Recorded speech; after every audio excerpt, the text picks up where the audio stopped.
This is Rock and Roll English. Real people, real English. Here's your host, Martin Johnston.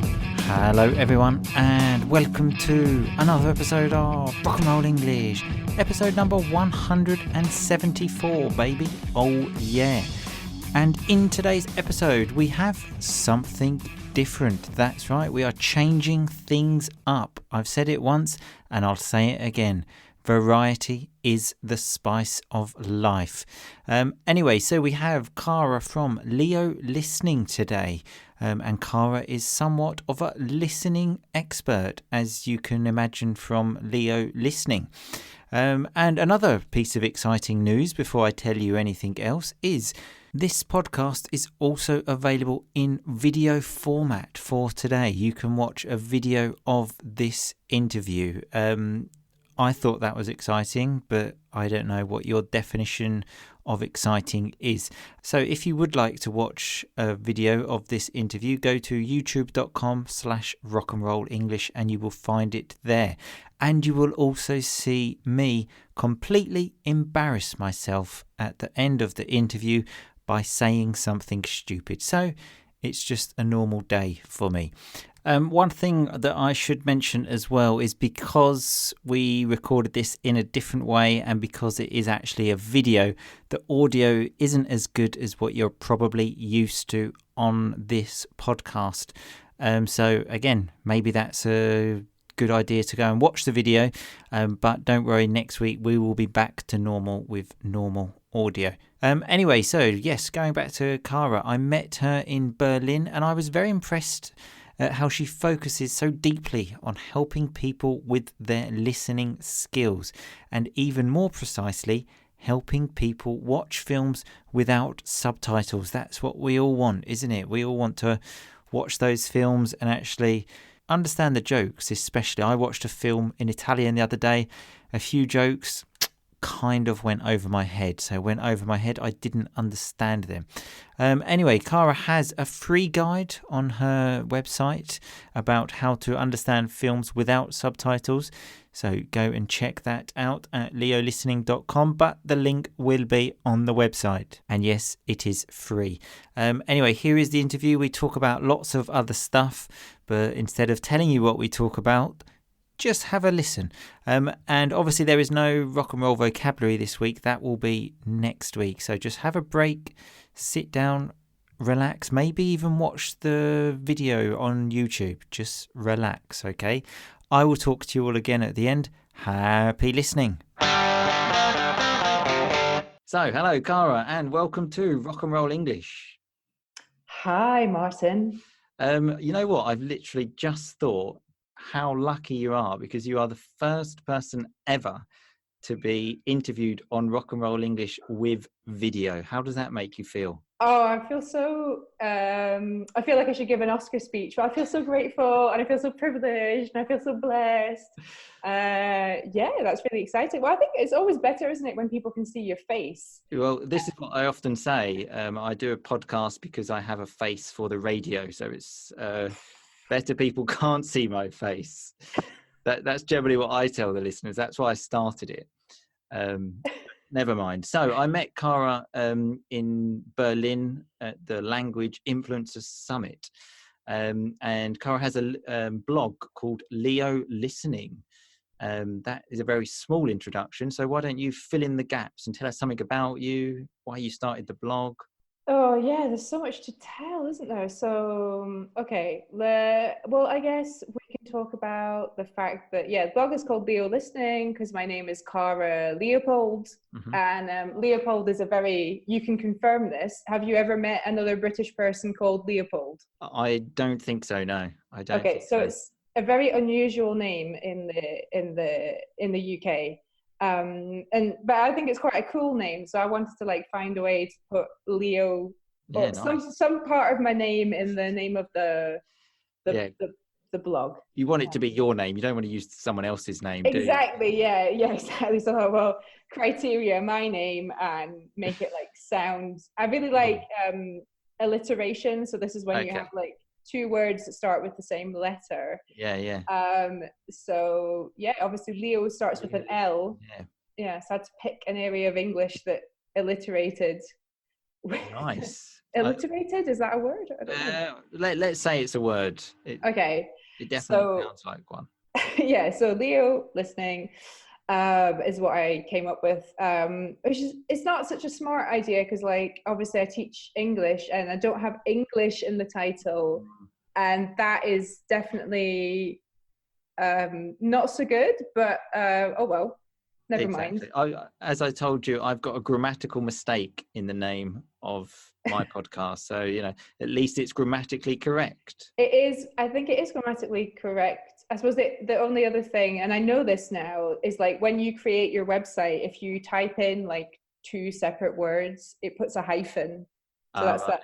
the little line between. Yeah. So that probably makes it worse because then people have to type Leo hyphen listening. But you can just type it in the internet and you'll find it, obviously. Exactly, we will find you. But tell us about it. Well, how, because you live in France as well. How did you end up in France? Oh, it's so much to tell, Martin. So I ended up in France just because I was studying French at university, among other things, and I had spent some time in France abroad, like during my studies, not like a year abroad like people usually do, but I had spent like 5-6 weeks or whatever abroad, and I was like, yeah, I really like this. I want to, like, I think this will really help my French to move abroad, so this is what I want to do after I finish university. And so I finished university and I had the opportunity basically to come to the city that I'm still living in to teach English. So I did that, and it was only supposed to be for like a year, 2 years. Well, the job was only for a year, like 2 years maximum. But I decided to stay anyway, sort of in spite of having like no career prospects or whatever. But I didn't really care. I just wanted to live in France. I understand you very well. Okay, so yeah, so I just did that. So that's ticked off like a big to do on my to do list, like. Live in France, done. Okay. So yeah, I've been here for 12 years. I've been in the same place.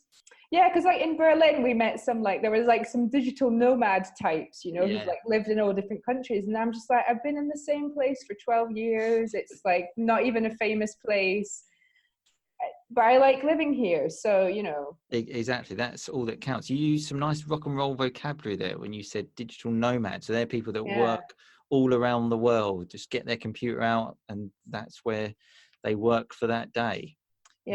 Making ebooks that the world doesn't really need out of Chiang Mai in Thailand. So if you live in Thailand, you probably know the sort of people that I'm talking about. Well, they're like the bromads. The bromads are the Americans in flip-flops.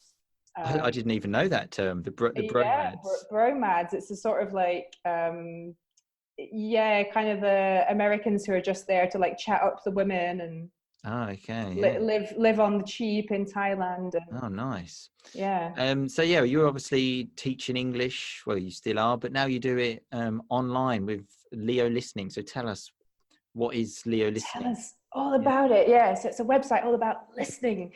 So so listening in English, it's like the thing that like most people seem to complain about. 100%. Certainly over here in Italy, that's the number one complaint of everyone saying they have difficulty understanding. Yeah, definitely. So I thought the world needed a website about it.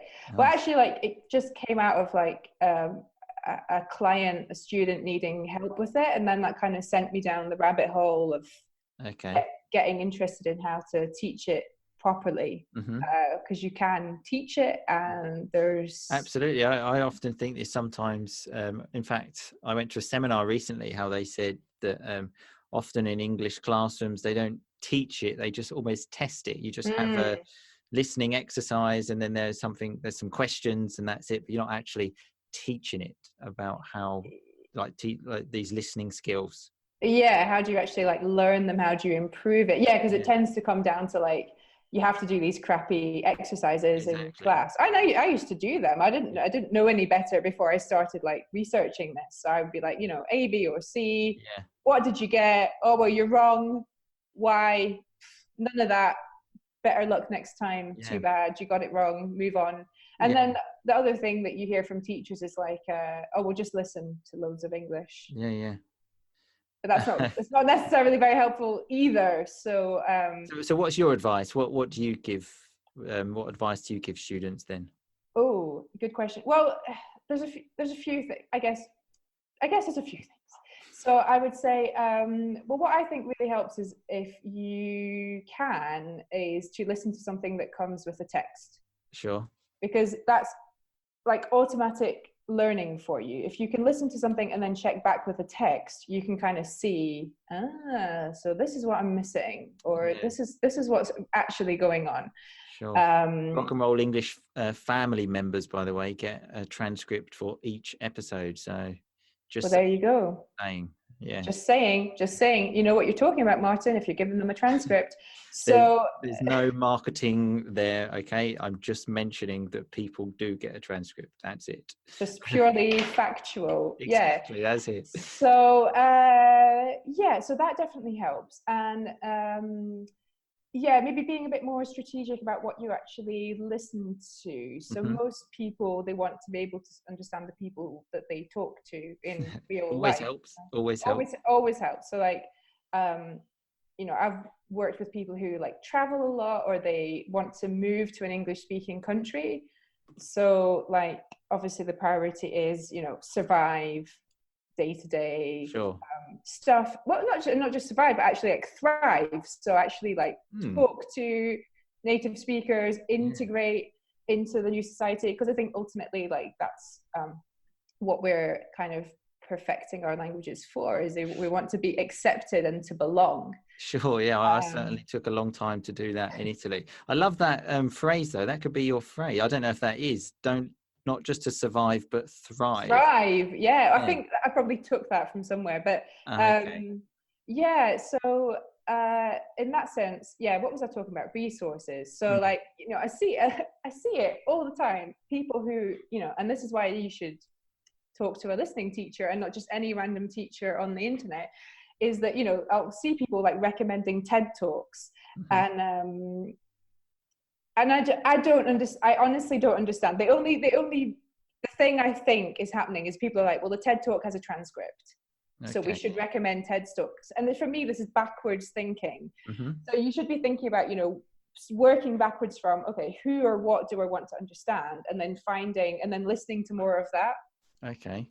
Rather than being like, well, a TED Talk has a transcript. Yeah, but like, is your number one priority understanding presentations? I mean, if you have to like listen to a lot of presentations at work, then listen to TED Talks. But if you don't, or like your priority is understanding your mother-in-law or something, then Yeah, no, absolutely. So what's like one technique that we can do to improve our listening skills then? We're not asking you for all your secrets, just no. One. How can people? There are no secrets really. So, well, let's imagine you've done steps 1 and 2. So you've found something that actually corresponds to what you want to understand in reality, or as close as possible, and you have a transcript. So you're already like. But even when you say to find something that you want to understand, so like, let's say, for example, even with me, I suppose my girlfriend's parents sometimes have a little bit of difficulty sometimes understanding them. What can I listen to help me with that? So what are we talking about? Like sort of middle-aged Italians? Yeah.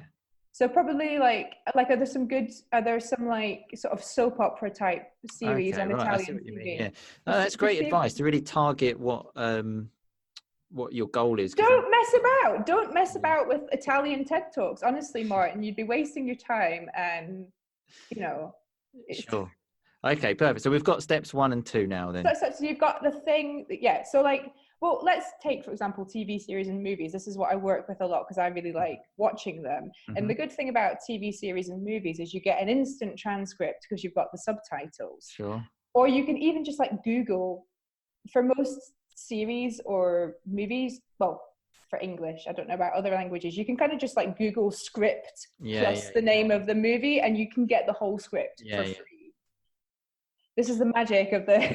Certainly Netflix as well now. It's really easy. If people have Netflix, you just click on put on the subtitles and, and you're good to go. go. Yeah. So you've got steps 1 and 2 covered. And also generally, well, depending on what you watch, but like as long as it's not a documentary, like most movies and TV series contain natural sounding dialogue, particularly if they're like modern, and particularly if it's like more of a drama rather than a comedy. In fact, some of the dialogue is almost harder than what you'd hear in real life. So it's like a really good kind of for training your ear. So you've got that, you're watching it. So like, I think the temptation is though to like be like, oh, well, it's like a TV series, so I'm just going to like stick it on like I would in my language. I'm just going to lie on the couch and watch it because I've had a hard day.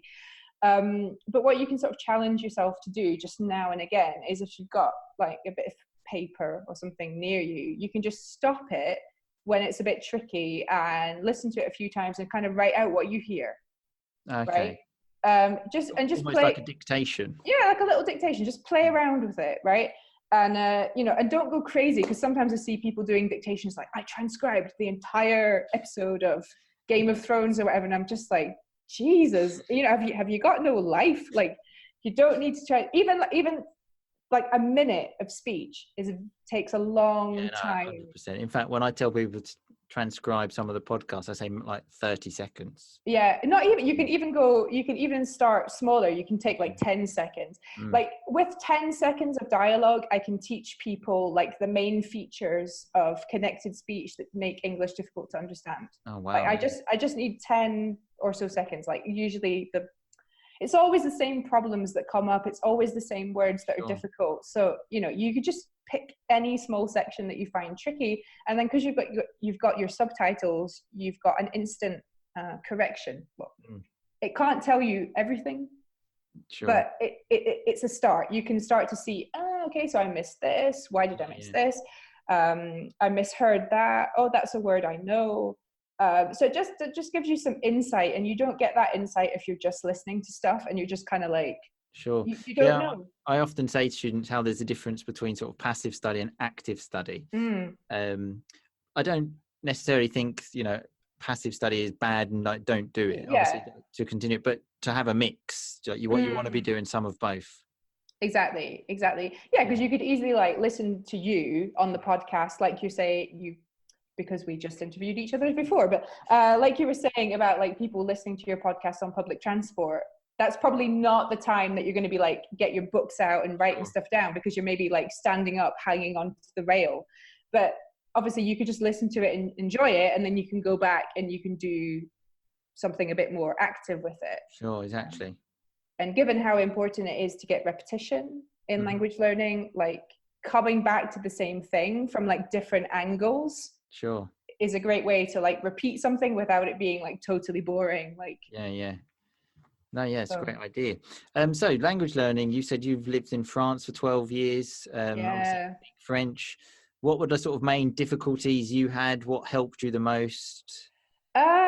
I would say, so like I said, we're going back a bit here in time. So I started university in 2003, and then I went on like 2 kind of extended trips to France in 2005 and 2006.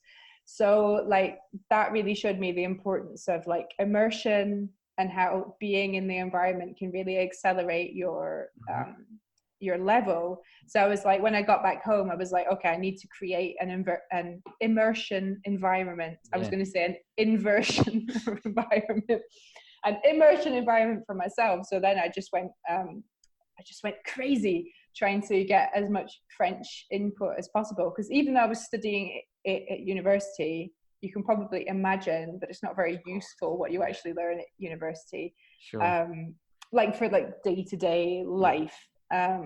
So I used to like, it's a bit embarrassing really, I used to listen to like the French radio. So if from the UK, you can actually, like with a real radio, I'm not talking online, because this was like 2006-7. Okay. We had like 1 PC in the house, and there were no smartphones, and nobody really knew about like online learning. Sure. And but the what you're saying here is something that I actually tell learners a lot now. With technology the way it is today, it is actually a lot easier to create this sort of full immersion, even if you're not actually in the country of the language you want to speak, because like, I don't know, podcasts, like TV series. You can speak to people as well. You can get language partners. You can do so many things and create that environment without actually leaving. Like, you don't even have to leave your house. Exactly, yeah. Whereas I had to leave my house, like to speak French in the UK. Like I think I went to some Alliance Française classes, or like it's more like a meetup, like with people who already know how to speak. Or like if there was an Erasmus student who spoke French, I'd be like, "Oh, talk to me," you know, really annoying. So yeah, that's what you had to do. And this isn't even that long ago. Like I'm not that old, but things have changed very, very quickly. Yeah, exactly. And I don't know, like maybe if I had been born 10 years later, would I have like not come to France? Yeah. I don't know. I think I still would have come. But yeah, you can definitely do all the things without moving. So like if you're happy where you're living, especially if you're learning English, like don't uproot your life. Like it was easier for me because I was 22, I was single, I didn't really have any career prospects as such in the UK. So I just like I'm gonna go, I'm just leaving, bye. When I moved abroad as well, because I was I think 25 at the time, but I didn't know a word, so it was really stressful as well, of like not. Oh, I don't recommend that. Yeah, exactly. So don't do anything stupid like I did. That was a disaster. Yeah. Okay. I had this idea, I think, of like just going there like a week later, I'll just be like fluent. The reality of that was actually obviously very different. That must be that must have been a shock. Yeah, because at least like I had good enough, like basically when I arrived in France, you arrived in French. See what I mean about immersion? No, but I would say like my French was good enough for me to like basically find a way to talk about the thing I needed to talk about, but it wasn't very like idiomatic. Okay, sure. I wanted to make it more like French sounding basically instead of like English sounding. And also I didn't realize how bad like my accent was or things like this. Like I had no clue. Because you know the bar for foreign language learning is set very low in the UK. So even if you're specialized in language learning, like the expectations are maybe not very high. Yeah, no, 100%. Yeah. And there's nobody around you. Like I suppose it depends where you grow up. Some people maybe grow up in more multilingual environments, but this was not my case. So like there's nobody around you like being a role model for speaking a foreign language really well. So it's like in spite of everything, you know, I managed to make it work. But I'm always impressed by the level of people's English. Like people who've never really left their country have amazing levels of English. Yeah, no, I'm totally with you there. Yeah, I mean, so my sort of close group of friends, I'm pretty much the only one that speaks like sort of more or less fluently another language. But it's not like any of my friends are stupid or anything like that. They just don't speak other languages. Whilst when I'm here in Italy, like I know so many people that speak English really well. Yeah, well, everybody else in the world is pretty much bilingual, even if they're not bilingual with English. Like the normal situation in a lot of countries is bilingualism. Yeah, sure. Like you know, people speak their language plus another language of the country or whatever. So yeah, it's kind of the exception to only speak one. But yeah, it's the same if I think of friends from school, the only people who spoke a foreign language maybe really well were people whose parents spoke another language, and so they like maybe transmitted it, but that doesn't necessarily like happen to everyone. So yeah, no, 100%. Yeah. So before I get on to the last question, I want to ask you again about certainly dictations, because I read on your website how sort of big you are on dictations. Yeah, maybe I'm too big on dictations, but I think you have to, how else, the thing is like if I give people stuff to listen to, unless they do a dictation, I don't know what they're catching or not. Like I can't go inside their brain. Okay, right. So the you know, so I have to make them do it. Like okay, yeah. There's how, you know, otherwise how do I know? Sure. So you obviously have like a few courses as well, don't you, where you teach people how to get rid of subtitles? Yes. So what's like one of the things that you do on the course then? Well, I guess we do So you obviously do some dictations. We definitely do some dictations, yes, because yeah, like I said, I need to know where people are at and what it is that they're missing. So that's that's great. Yeah, so you can identify their sort of weaknesses. And then that allows me to go in and explain. Okay, let me break this down for you. Here's exactly why you're missing it. So I will make like videos where I go through that kind of thing. Okay. To explain to people, because you do need to have it, like it's a great starting point to like work on your own and do a dictation and then check. But like the next part is a bit more tricky, because it's actually having somebody like be like, okay, here's what you need to do. And then with my students, we do a lot of pronunciation work, like not so much to like, I'm not trying to coach them or get rid of their accent or improve their pronunciation. And we're just like playing around with how the English really sounds. So I'll kind of like write it out for them how it's like supposed to sound, and then they try and mimic it. So it's quite funny. Oh, okay, nice. Yeah. Pronunciation, certainly a thing that lots of English teachers stay away from a bit. So yeah, to actually obviously identify that and tackle that is a good idea. Yeah, no, it's important. It's not emphasized enough. And that's something like I could have saved myself so many headaches in French if like, well, I suppose it was my responsibility too, but if I just like known a bit more about pronunciation and kind of the sound and spelling correspondences, like now I've kind of just like learned it all by osmosis, just kind of like from living here, I've adapted my accent to make it sound as close as possible. But I mean, that's a really long process, and you can do it a lot more quickly if someone shows you like, here is physically how you make this sound. And if you don't make this sound, people won't understand you because they will think you're saying this. Sure. That's the thing, because pronunciation is obviously physical as well. Lots of people don't understand that. It's like, you can't just like shout words at people and expect them to like pronounce them back to you perfectly. Like if you don't show them what they're supposed to do. Yeah, exactly. Okay, so one very important thing for me, you obviously live in France. Yes. What is the deal there with like saying hello and goodbye to people? Because certainly in Italy, all listeners of Rock and Roll English know that I have a lot of difficulty with, is it one kiss, is it two? It's crazy. What about in France? Fraught. It's a nightmare.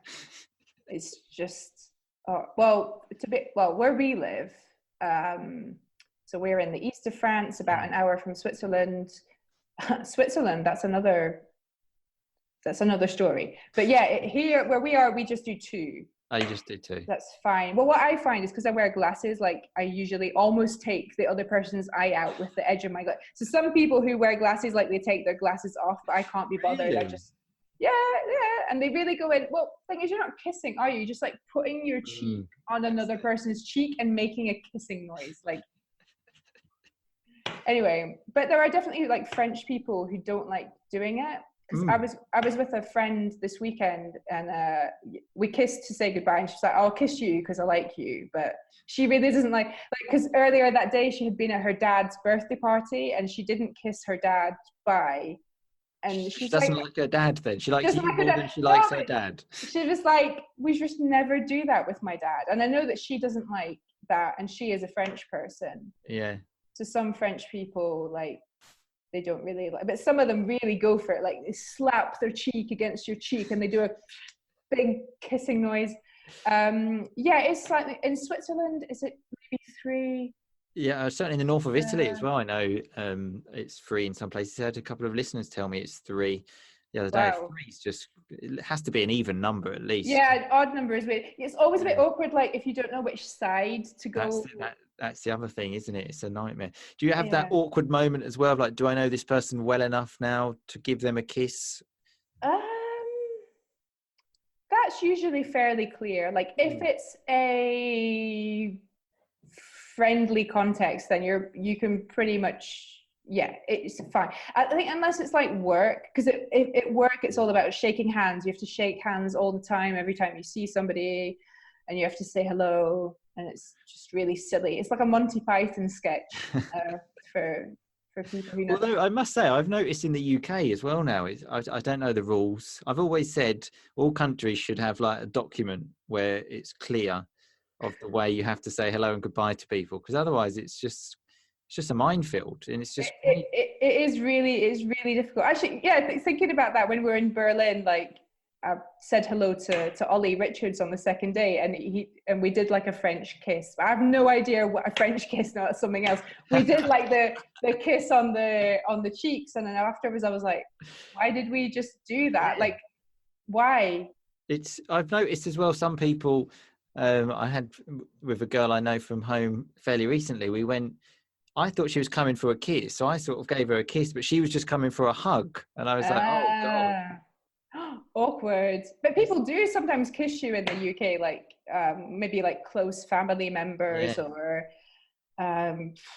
yes. But the worst thing in France, I don't know if you have noticed this in Italy, is whenever you're in a group situation and it's like you're expected to kiss everyone when you arrive and kiss everyone when you leave, and that's so stupid. Like, I'm so happy to hear you say that, because I say that all the time, and it takes so long and it's so much effort, and I think, look, I can't do this. I often say I have to stay at the party, so I think it'll be easier if they go, and then I only have to say goodbye to a couple of people.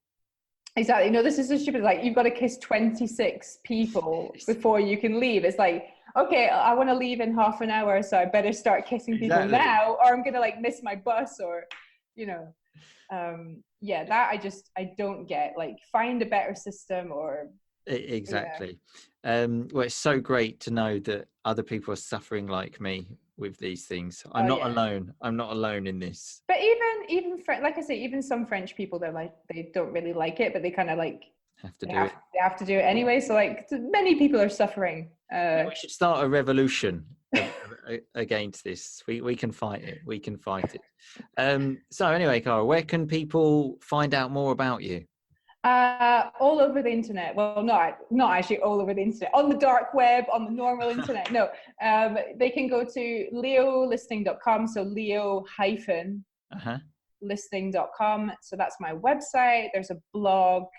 3 years of almost 3 years of articles all about listening. Oh wow! All about listening. Oh wow! Even a podcast I made for a bit. All kinds of stuff. So that's on there. And what else is there? There is Facebook. You can come and say hello on Facebook. Yeah. And yeah, that's the main. I suppose I'm on YouTube as well, but like less. Okay. So Facebook is probably the main place. The website. Go and have a look. I will have links to all of this in all over the place, in all of the places that Cara's just mentioned, actually. So make sure you go there and find out some more stuff about listening, because as we said, how important it actually is. Trying to use some of these techniques that Cara can give you. Yeah, it's the magical key to fluency. No, I'm just joking. I do think, no, but I'd say that helped my French get a lot better. It was just coming to France, listening to people, copying, and then sounding like a French person. Exactly. So as I said, I think on the other interview, it's the most natural way to learn languages. That's what you do when you're children. So that works quite well. You know, we all speak our native language as well. So system's not broke, don't fix it. Yeah, exactly. Listening for the win all the way. Yeah. Absolutely. If you can catch things, you can copy them, and you can speak. Exactly. There you go. Absolutely. Okay, well, thanks a lot for your time and speaking. Thanks. See you very soon, but most importantly, just keep on rocking. You didn't expect that, did you? No. Okay, anyway, that was enough. Bye-bye. Bye-bye. Okay, so that was me talking to Cara from Leo Listening. So let's have a look at the main takeaways. One thing that I was quite impressed by is how she said improving your listening skills, if that's what you want to do, if you just listen more, that might not necessarily work. You have to focus your listening. Target what kind of listening you want to do. For example, as Cara mentioned, listening to TED Talks maybe isn't such a good idea, unless, of course, you want to understand presentations. But if you have difficulty understanding conversations between people, then it's probably not the best, because TED Talks are usually just a monologue. She also mentioned how transcribing and dictations are very good because they can help you understand the bits that you're missing. So then you can think, oh yeah, shit, no, so that's what they said. And that will help you then improve your listening instead of actually just listening more. Just listening, I always say, I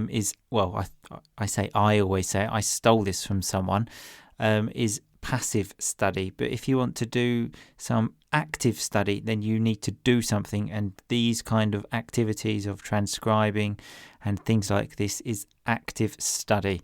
I also liked how she mentioned if you want to have a full immersion in English, which everyone always talks about. Everyone always says to me, I really want a full immersion. Because in the past you had to go to the country. Now that's not even necessary, is it? You can just stay in your house and be fully immersed in the language. And one thing I would like to finish on, a positive thing, is how, well, many people, I suppose, that are listening to this podcast have amazing levels of English without even ever going to an English-speaking country, or maybe just going there for like a week or 2 weeks, a couple of times. So that is amazing. Be proud of yourselves. Anyway, thanks everyone for listening. Remember, all of the things from Kara's website, the things we spoke about, are all on the website, rockandrollenglish.com, episode 174. I will see you all again next week, people. But in the meantime, just keep on rocking, baby. Thanks so much for listening to Rock and Roll English. For more great content and to stay up to date, visit rockandrollenglish.com and facebook.com/rockandrollenglish. We'll catch you next time.